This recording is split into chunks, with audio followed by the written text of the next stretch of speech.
demokrasya dinikason.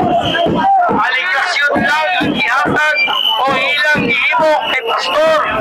Sulo kalimo ka mga pulis ang isulod sa compound sa QJC. Kay gusto nila dili lang takmon si pastor bisag na diha. Gusto nila hindi cover ang QJC. Wala sila Kuya Pele. 40 anyos kami nagaantos, kami nagasakripisyo, dugo, singot ug luha para implantar ang kingdom. Pero gusto nila ang koron sa mga unsay gikamagyan sa among kauban. Ilang giguba ang among pader sa likod o gilabayan og tergas. Mao to ang gikamatay. Pero unsay sulti sa spokesperson sa PNP Region 11 is kuno mga pagkakon.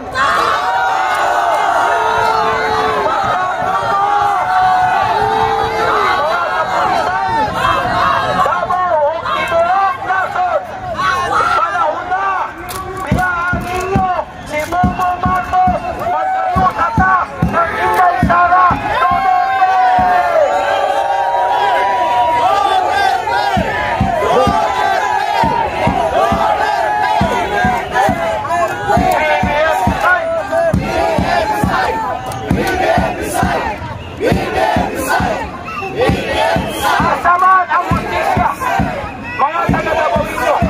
Asa ang hustisya. Sana gikuhaan o pilat ng mga PSG ng mga pulis kay matod pa ni Marcel. Kulang daw ang mga kapulisan sa bansang Pilipinas. Pero nga naman, ang 2,000 na mga pulis nakapokus sa QJC. Asa man ang hustisya sa Inday Sara Duterte.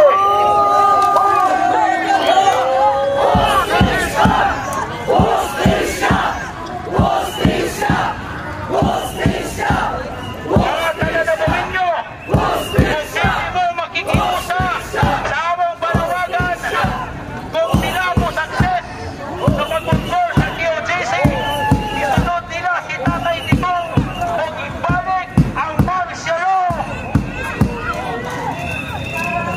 Mauna mo magpata na takaron. Unsay gihimo nila sa QJC. This is the sign of martial law. This mauni ang martial law. Ang QJC galing naabay isinilay nga magkasipya unsa pagkaa ang ordinaryong Pilipino. Kaya na nilang daog-daogon mga igsoon. Ang ilang ginaistorya pulos mga bagak. Aligasyon. Matod aligasyon para kay Pastor Kimuloy. Kay gusto nila tabunan ang ilahang mga gipanghimo nga walay mga proyekto. Asa naman ang mga flood control, ang baha sa NCR, flood control 5,000, mga kawatan.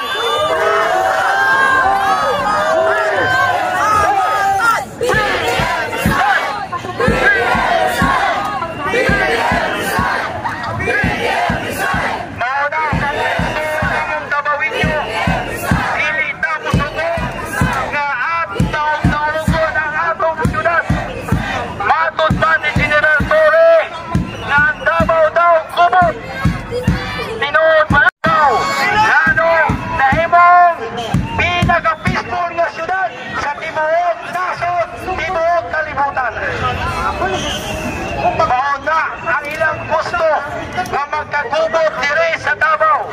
Gigamit ang QJC kay pagkahuman kung boto ng Timog Davao si Tatay Digong Buhaon kay kagangina adunay Amerikano, CIA, ICC para bumubot sa QJC para mag-ingat nila.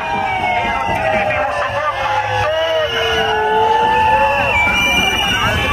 panahon na magkayusa ta katong pamabahon si BBM na wala BBM design.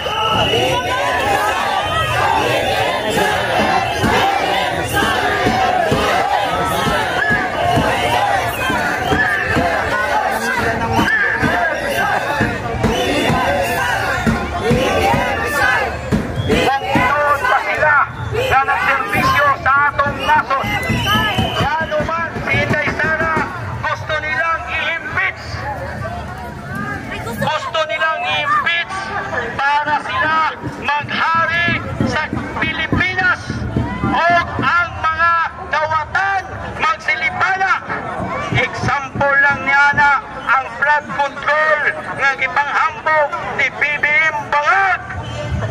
NCR ginumog sa baha.